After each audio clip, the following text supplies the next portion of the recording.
नमस्कार दोस्तों, मैं हूं आपका दोस्त दीपक अनसुईया और आप देख रहे हैं कुश्ती का मेरा चैनल अनसुईया 1974 कुश्ती रेसलिंग टीवी। दोस्तों, आज मैं आपके लिए लेकर आया हूं एक और शानदार कुश्ती का रिव्यू, और ये कुश्ती भी दो शानदार पहलवानों के बीच में है। सुम्मा अखनूर जम्मू कश्मीर में ये दंगल हुआ है। मैं तो ये कह सकता हूँ कि देश के जितने नामी पहलवान थे सबके यहाँ पे कुश्तियाँ कराई गई। तो ये जो कुश्ती हुई है ये है मोनू पहलवान, मोनू कुरानिया, और दूसरा पहलवान है ज्योर्गी। ये दोस्तों जॉर्जिया के पहलवान है, अखाड़ा मुल्लापुर गरीबदास। इस कुश्ती में दो तीन बातें, 1 मिनट की कुश्ती है, दोनों पहलवानों ने शानदार दाव मारे हैं। इस कुश्ती में जनता का भी रिव्यू है, जो लाइव चल रहा था, तो जो मैसेज है उन लोगों के, उनके भी रिव्यू हैं, गुरु खलीफा के, कोचेस के। तो चलिए शुरू करते हैं इसका रिव्यू। देखिए दोस्तों, मोनू पहलवान और जॉर्जी के बीच जब ये कुश्ती शुरू होती है, 1.5 लाख रुपए की कुश्ती है, और दोनों हाथ मिलाते हैं, और हाथ मिलाते ही जो है जॉर्जी पहलवान धोबी मारते हैं, फायरमैन कैरी, बहुत शानदार धोबी मारते हैं, और ये उनका पैट दाव भी है। हर पहलवान के अलग अलग दाव होते हैं, जॉर्जी पहलवान धोबी मारने में बहुत शानदार है। तो दोस्तों अभी देखो कितना शानदार धोबी दाव उन्होंने लगाया मेजर लीला के ऊपर। तो मोनू अब समझ गए हैं कि भाई मूड में है पहलवान आर पार के, तो वो भी मतलब अच्छे पहलवान है, उन्होंने भी अपना जो है अब मन बना लिया। बिल्कुल शुरुआत है कुश्ती की, और वो लेग अटैक लगाते हैं और उठा लेते हैं जॉर्जी पहलवान को, रेला मारते हुए आगे चलते हैं, पूरा संतुलन खोते हैं, डेंजर पोजीशन में जाते हैं, बैक साइड के बल गिरते हुए घूम जाते हैं, और मोनू पहलवान उनके ऊपर से निकलते हुए और हाथ उठा लेते हैं, भाई मैं जीत गया हूँ। इतनी ये कुश्ती है। सवाल ये है कि दोस्तों पंजाब है या कई बार महाराष्ट्र में ऐसी कुश्ती चलती कुश्ती गुरु खलीफा लोग दे देते हैं, कितना तगड़ा दाव लगा, भाई चलो हो गई चलो। और लेकिन यहाँ पर दंगल कमेटी ने थोड़ा उचित निर्णय लिया है। जब मोनू के कोच मोनू को उठा लेते हैं और उसके बाद फिर वो रेफरी के पास जाते हैं, कहते हैं भाई हम तो जीत गए। तो अब देखिए जो बॉडी लैंग्वेज है रेफरी की, वो कहता है भाई नहीं कुश्ती नहीं हुई है, लेकिन क्योंकि बड़ी कुश्ती है और एक न्यायाधीश की सीट पर बैठना, न्याय करना इतना आसान नहीं है बड़ी कुश्तियों में, तो वो भी फिर दंगल कमेटी की तरफ देखते हैं। कुलवीर भाई जो है माइक पर है, वो कहते हैं भाई देखो दंगल कमेटी ने फैसला किया है कि हम लाइव में देखेंगे, यानी हम वीडियो देखेंगे, लाइव चेक करके कहते फैसला दिता जाना है, ध्यान दियो। और ये बहुत अच्छी बात है कि अब कुश्ती दंगलों में भी जो है थर्ड आई हम जिसे कहते हैं उसका इस्तेमाल होने लगा है। देखते हैं वो लोग, जब देखते हैं तो भाई दंगल कमेटी कहती है कि भाई कुश्ती नहीं हुई है। अब यहाँ पर जो है जब वो कहते हैं कुश्ती नहीं हुई है, तो अब क्या होगा, कुश्ती की परंपराएं चलेंगी, जैसा कि हम बोलते हैं परंपरा अनुसार होती है। तो परंपरा तो ये है कि भाई कुश्ती नहीं हुई है तो पहलवान को बुलाया जाता है। तो वो लोग जो है मोनू को आवाज़ लगाते हैं कि भाई कुश्ती पहलवान, मोनू पहलवान कुश्ती नहीं हुई है, आप दंगल में आओ। भाई कमेटी का फैसला भी कुश्ती जड़ी नहीं हुई, ये नोट करियो। मोनू पहलवान दिल्ली में जाओ, कमेटी का फैसला कुश्ती नहीं हुई, मोनू दिल्ली में जावे। मोनू पहलवान कहते हैं भाई मैं जीत चुका हूँ, मेरे हिसाब से मैं कुश्ती मार चुका हूँ। थोड़ा सा जो है फिर डिस्कशन चलता है, वो कहते हैं हम दोबारा दूसरे एंगल से भी देखेंगे। हरीशर भाई मोनू आ गया, पर एक भी मैं कुश्ती जीत गया है, ये कहता भी मैं कुश्ती जीत गया, भी मैं नहीं कोला। एक बार फिर जो है दंगल कमेटी कहती है कि भाई मोनू पहलवान जी आप अखाड़े में आइए। दंगल कमेटी कहती है भाई कि हमने सब सर्वसम्मति से निर्णय लिया है कि कुश्ती नहीं हुई है, अगर आपको भरोसा नहीं है तो आप दर्शकों से पूछ लो, गुरु खलीफाओं से पूछ लो। दंगल कमेटी कहती है जिससे मर्जी पूछ लो, ये कुश्ती जो है अभी नहीं हुई है। दोस्तों इसी बीच बनिया की और युधिष्ठिर पहलवान की कुश्ती चल रही है, बहुत ज़ोर शोर से, जो दोनों जो है लगे हुए मैदान में, ऊपर नीचे कुश्ती चल रही है।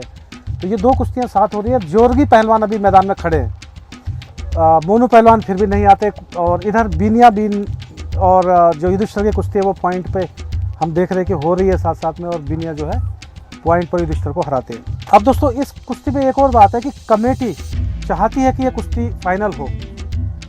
मैं एक बात इस कहना चाहता हूँ कि हमारे जो दिल्ली देहात है, हरियाणा है, बहुत कम कुश्तियाँ फाइनल होती हैं, अधिकतर हम कुश्तियाँ बराबर होती है। ये कुश्ती के लिए बड़े दुर्भाग्य की बात है कि बड़े पहलवानों की कुश्तियाँ फाइनल नहीं हो पाती।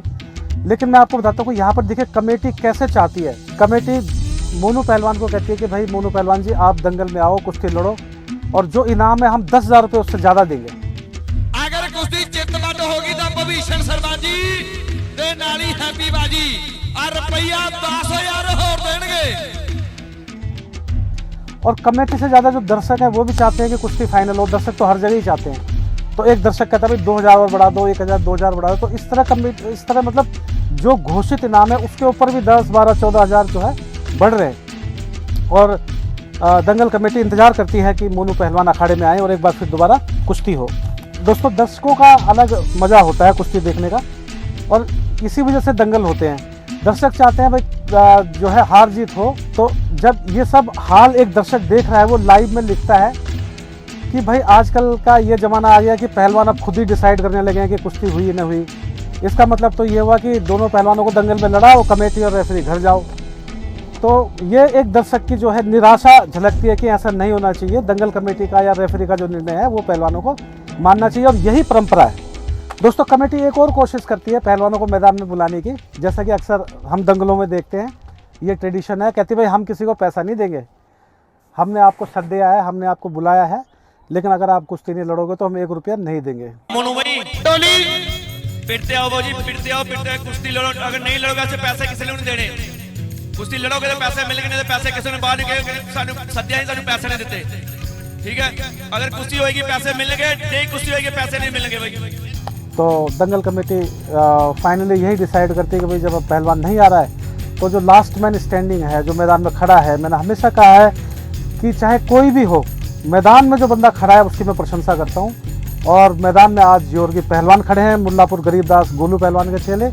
कुश्ती जो है उनको दी जाती है, और जो शील्ड वगैरह जो इनाम है उन्हें कुश्ती का दिया जाता है, और इस तरह ये कुश्ती संपन्न होती है। तो ਉਧਰ ਕਮੇਟੀ ਦਾ ਫੈਸਲਾ ਜੀ ਨੋਟ ਕਰਿਓ।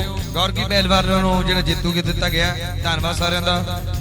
ये हमने कुश्ती की परंपरा के अनुसार रिव्यू किया, कुछ बातें डिस्कस की दंगल कमेटी के दिलों की, पब्लिक के दिलों की, पहलवानों के दिलों की, और इस तरह से ये रिव्यू आपके सामने है। आपको रिव्यू कैसा लगा आप मुझे बताइए, और आपके कमेंट्स जो हैं उनका मुझे इंतज़ार रहेगा। और मैं कोशिश करता हूँ कि सभी कमेंट्स पर, चाहे कोई मेरे लिए बुरा भी कहता है, आज मैं रिव्यू बना रहा हूँ, गुरु खलीफा नहीं बना रहे हैं और कोई नहीं बना रहा है, लेकिन मैं भी मतलब इतना अम्योच्योर नहीं हूँ या इतना मतलब बुद्धू नहीं हूँ कि मतलब नहीं बना सकता हूँ।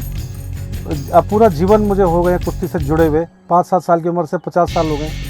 तो मैंने अपना जो मेरी ज्ञान है मैं उसको लेकर बनाई है रिव्यू, लेकिन मैं भी सीख रहा हूँ। अभी भी कमी हो सकती है, कमियाँ हर किसी में हो सकती हैं।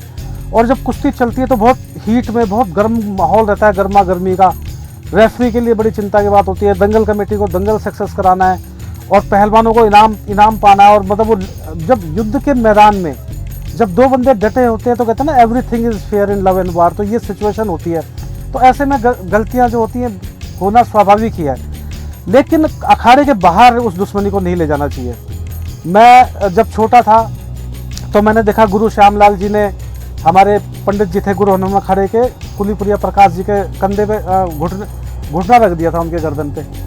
लेकिन अखाड़े से बाहर, और मैंने देखा कि जब तक गुरु जी रहे और पंडित जी पहलवान जी रहे तो वो दोनों बहुत आपस में मिलते जुलते थे, और वक्त के साथ साथ उनका प्यार बढ़ता गया। तो दोस्तों, ये जो लड़ाई है ये स्वाभाविक है, अखाड़े के अंदर गर्म माहौल होता है, लेकिन बाहर जो परंपरा है पहलवानों को गले मिलना चाहिए, और किसी ने अच्छा खेल खेला तो उसे बोलना चाहिए कि आज तुम अच्छा खेले। तो ये हमारी कुश्ती की परंपरा है, और मैं चाहता हूँ कि ये परंपरा जो हमारी आगे बढ़े। तो ऐसे रिव्यू लेकर आपके सामने आऊँगा। आप सब लोगों का धन्यवाद, और ज़रूर कमेंट्स और सजेशन आप दीजिएगा, मुझे इंतज़ार रहेगा। आप सब लोगों को हाथ जोड़कर प्यार भरा नमस्कार दोस्तों। जय हिंद, जय भारत।